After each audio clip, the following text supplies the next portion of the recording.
This weekend, Terry Fox runs will be held in cities across Canada, including in Terry's adopted hometown of Port Coquitlam, BC. More than 4 decades after his Marathon of Hope, he continues to inspire countless others around the world to take up his cause against cancer and raise funds toward a cure.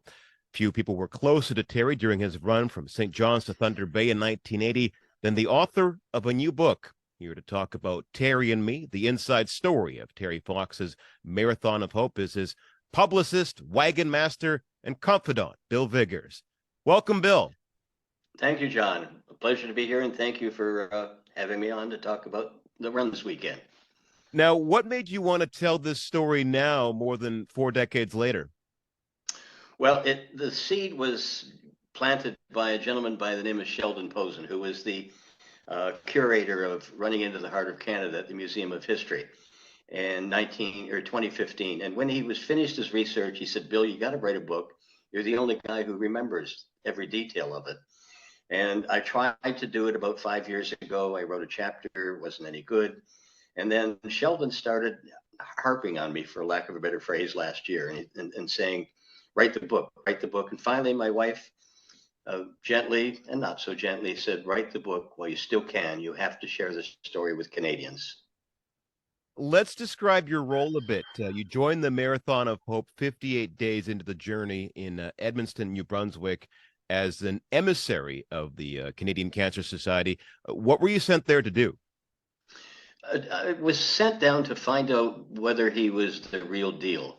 The Cancer Society had got into it with basically pushed by one gentleman by the name of Ron Calhoun, who actually coined the phrase the Marathon of Hope.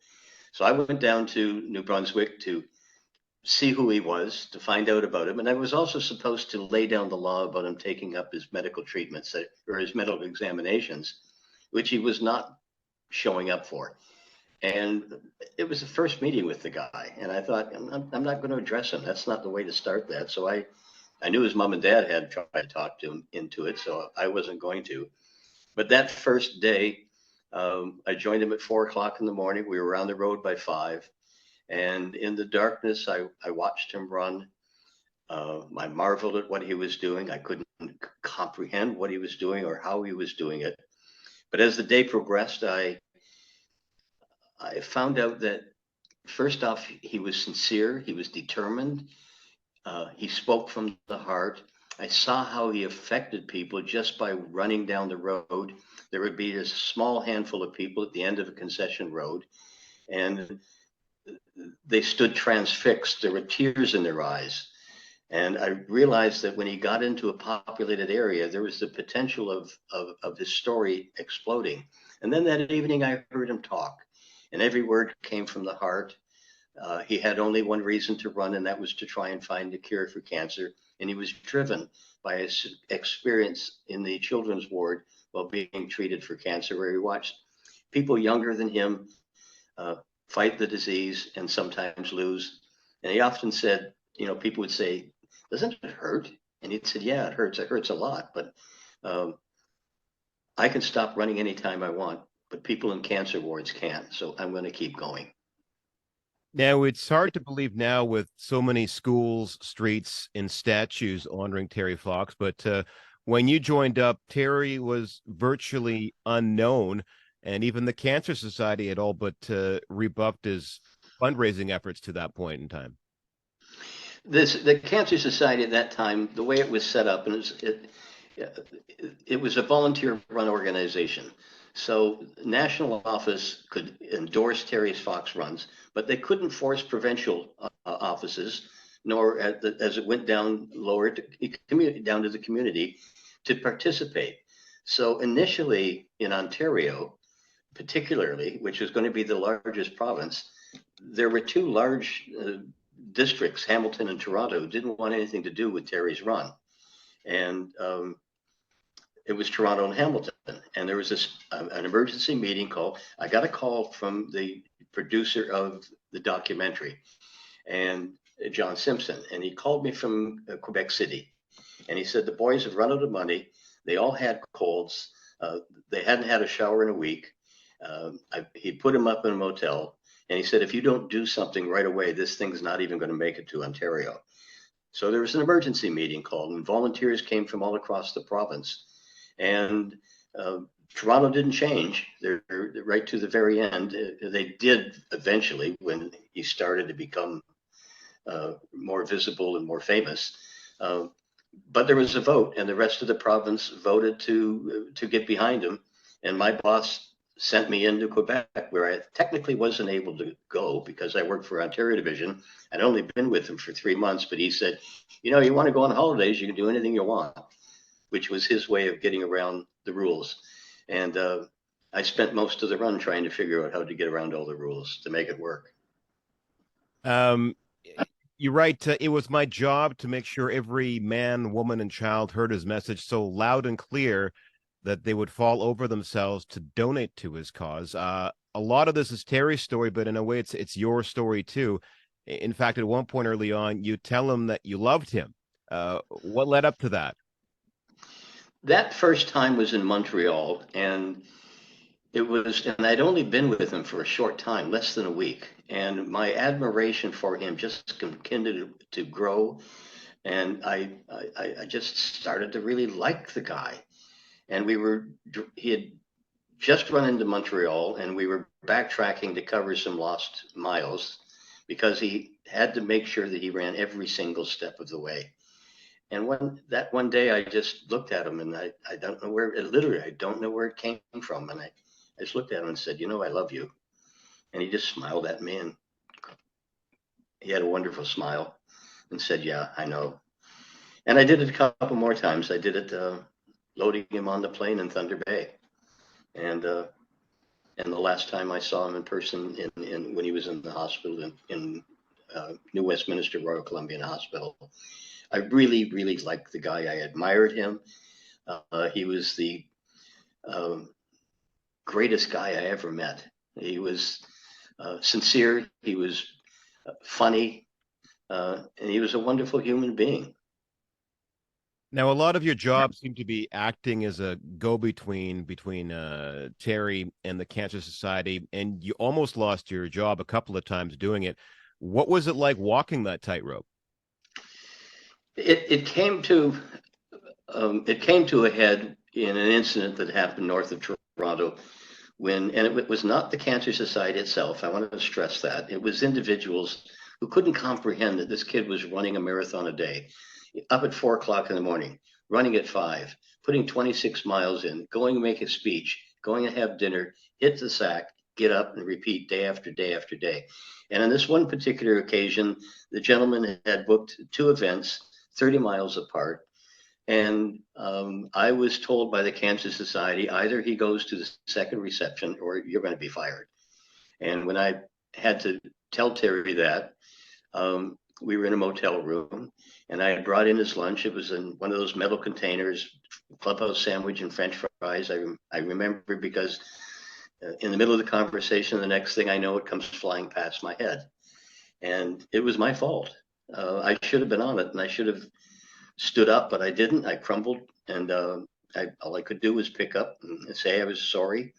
We didn't speak for a couple of days. But then when I rejoined him up in Barrie, I sat outside his motel room and waited for him to come up from his morning nap. And we came out and we had this conversation. One of the things he said, Bill, I feel like I'm losing control of my run. It doesn't feel like my run anymore. Because people were making him do things that he had said in the beginning, this was my schedule. And right then and there, I told him that it would never happen again. We actually hugged. We both started crying. And then like guys, we, shake it off. And I said, okay, nobody can see us crying. You go at that door, I'll go at the other door. And from that moment on, inside my head, even though I desperately needed that job, I was no longer working for the Cancer Society. I was working for Terry Fox. And I was never, ever going to let that happen again. So many highs and lows in the book. That was one of the low points, obviously. What was among the highest highs for you personally? I think the arrival at Toronto City Hall, which I had no idea what to expect. I had talked to a radio station in Toronto, and the people there said, leave it with us, we'll take care of it. So until we made that turn at University Ave and Queen Street in downtown Toronto, and we saw 10,000 people waiting for him, I realized it wasn't an ego thing for him. It was getting the message out that he was trying to find a cure for cancer and that his message was getting out to people. The other highlights, believe it or not, were the daily dinners, where at the end of the day, uh, he got to be himself with just the group that was around him, his brother Daryl, his friend Doug, the police officer May accompanied us, and my kids who were 8 and 9 years old, who spent most of the summer traveling with Terry. So it was those moments where, to me personally, were the nicest and the highlights. But and also, it wasn't a highlight, but I marveled at how he was able to carry people's emotions on his shoulders. There were so many times we would be standing at the road where somebody would come up and to share their story with either a family member or themselves who were fighting cancer, and some of them were talking about somebody dear to them who had passed away. And Terry would be able to comfort them and make them feel better. And I always marveled at that it wasn't just the physical part of the run that was impressive, was that his strength to carry other people's hopes on his shoulders. Uh, there was some ugliness during the run. One particular incident that I want to address was when Doug Collins, a Vancouver-based newspaper columnist, claimed Terry had driven the Quebec portion of the Marathon of Hope, a story Collins later retracted. This affected Terry quite deeply, as you recount in the book. It affected the entire run. I never saw him so upset over that. He was meticulous on making sure that he ran every single step of the way. Every day when he finished the run, he either went over and touched a telephone pole or a fire hydrant if we were in an urban area. If we were in the country, they would hire or bury a plastic bag in the gravel on the side of the road. And Doug, his driver, would have to pull up right to it so that he opened the door and stepped out onto that bag. Terry found out that this article had been written, that he had driven across Quebec, and he was devastated. He was destroyed. And it took place in a place called Little Gravel River, Northern Ontario, when he found out. And I got Collins on the phone, and we were in a restaurant vestibule in this little small roadside motel restaurant. And Terry was sobbing and crying. And he was, at one point, he hit the wall. And I thought he'd put his fist through it. It was that old 1970s fake wood.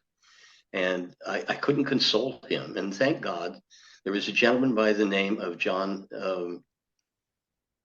Oh God, I've gone blank on his name, but he saved the day. He was from BBC, Winnipeg, and he just put his arm around shoulder, and he took Terry for a walk, and he said, "Come with me." And the two of them took off. They were gone for about an hour, and I do know the conversation. And John said to Terry, "You're not running for people like Collins. You're running for the kids in the cancer wards back home." And that's keeping in mind. And people are not all going to believe in you and your story. You have to ignore that. John Roberts, thank God I remember his name, because he played that day. I was not able to console him. I don't know what would have happened. But even after that, he never got over that, that somebody said he didn't run every step of the way. Now, 143 days in comes the worst news of all, the return of Terry's cancer. What was going through your mind then? We had no inclination. We did not suspect that there was any problems. He was coughing, but the cough actually started as early as Barry, but we didn't notice. And he said, "I just think I have a cold." And we were more concerned that during his treatment, the drugs that he had to take caused an enlarged heart. So we were told, or I was told by the doctors, that that was the problem that we had to watch for. And so when the cancer returned, it was a complete shock to his crew. And it was a devastation for everybody. I think Terry held it together better than us. And once he realized that the cancer had returned, he, as he said in the stretcher, if I can get back on the road, I'm coming back. And for me personally, when that all went down, I just went into work mode because I was told that if he didn't get back to Vancouver that day, laying down, by the way, that he was going to have to stay in the Sioux. So we went to work trying to find a way to fly him home. And there's a very funny story in the book where Lou Fine, who is the district director, has the Ontario Health on the phone, and they're trying to get a plane, and they're saying, "Well, who's going to pay for it?" And Lou's going, "Well, you are." Well, we can't do that. And at one point, Lou says, "I've got all of the media in Canada outside my door here. Do you want me to go out and tell them that the Ontario government will not fly Terry Fox home?" "One moment, sir." And about 30 seconds later, the lady comes back on the phone and said, "Oh, there'll be a plane there in an hour and a half." Um, and then getting on the plane, that was, and the ending, that was probably for me the hardest, most devastating day of my life, and something that I've relived in my mind a few times, in particular in writing the book. It was probably the hardest part to write about. It was a very, very emotional part to write about. When did you last speak with Terry? The last time I talked to him was about a week before he passed away. Um, every once in a while, I would get, I used to talk to him about once every 2 or 3 weeks and just shoot the breeze. And on this particular occasion, I was told secondhand that he was in serious condition, that he may pass on the weekend. And on Monday, there's nothing happening. So I called the house, and his grandmother answered. And I said, "Can I talk to Betty?" And she's not home. "What about Rolly, his dad?" "No, no, he's not. You want to talk to Terry?" I went, "Terry?" And she, "Yeah, Terry." Bill's on the phone, and I can hear him hopping across the living room floor. And I said to him, "I thought you were in serious condition." He said, "I was laying in the hospital, and the doctor said to me, technically, you shouldn't be feeling as bad as you are." And he said to me, "Well, so I decided I wanted to go home." And he went back home. And it was about, I think, about 10 days after that he passed away. And um, I found out actually from my sister. And I walked in her back door, and it was a Sunday morning, and she said, "Have you heard?" And I didn't even have to ask. Now, you didn't attend Terry's funeral because you wanted to remember him from that final conversation. That's right. It's funny. It's interesting. I remembered him with his smile. I knew it was going to be a family affair. I I was not part of the family. I was part of the team. So I stayed home with my kids who became very close to Terry. And I know it's a weird story, but Daryl had a very great sense of humor, and it doesn't make any sense, but he called everything Bob. So where's my Bob Combe? Where's Bob Van? And so on the day of his funeral, the kids and I went to the Humane Society, and we adopted a cat, and we called it Bob, and he was with us for 18 years. So many books and films have been made about Terry over the years.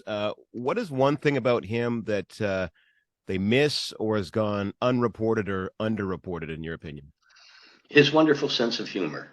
Um, he was um, very funny, very gentle sense of humor, very quick. One example, we fly him to Sault Ste. Marie. We think he's broken his ankle. It turns out it's just bad shin splints. And as he's leaving the hospital, there's a media scrum. And one of the reporters yells to him, "Terry, which one of your ankles is bothering you?" And Terry just had a wonderful smile, just kind of tilted his head and looked at the guy and said, "The ankle that I don't have."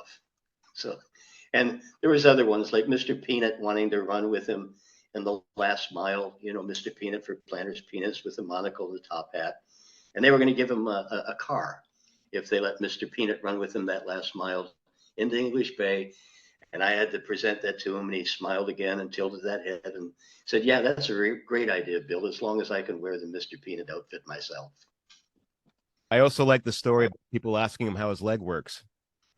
I, that was from the time my kids, and I think it started even before my kids, but first kids asked him the very first time they met him, "How does your leg work?" And I said, "Hey, show him how your leg works, Terry." So he takes his real leg and picks it up and goes, "Just like yours." And he pulled that stunt not every day, but pretty darn day every day. Somebody would ask him that same question, and that was the same answer he'd used to go.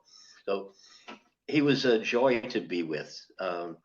How he did what he did physically, I will never understand. He had great recuperative powers. There were times when I saw that stump bleeding, and I could not understand how he could take that pain.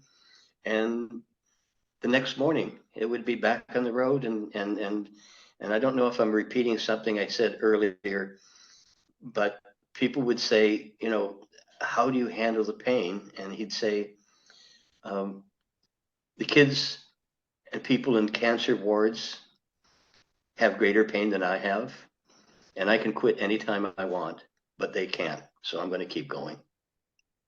We have Terry Fox runs happening across the country this weekend, including, as mentioned, in Poco, his adopted hometown. What do you hope people take away from this story, from this book? I hope that they see a brand new side of Terry Fox. I hope the story brings his legacy is very strong, but I hope it re-energizes it. There's two generations that know Terry as a hero. He was very, very uncomfortable with calling a hero. He said that if I ever I ever get an ego, he said, I'm no different than you, that my run means nothing. So there's two generations, there's new Canadians. I hope they find a new story about Terry Fox. And his story is alive and strong, and I just want to keep it going, and I want to keep it bigger. Terry and Me, the inside story of Terry Fox's Marathon of Hope by Bill Vigars with Ian Harvey, is published by Sutherland House Books. My thanks to author Bill Vigars. Thank you, John. Go out there Sunday the 17th.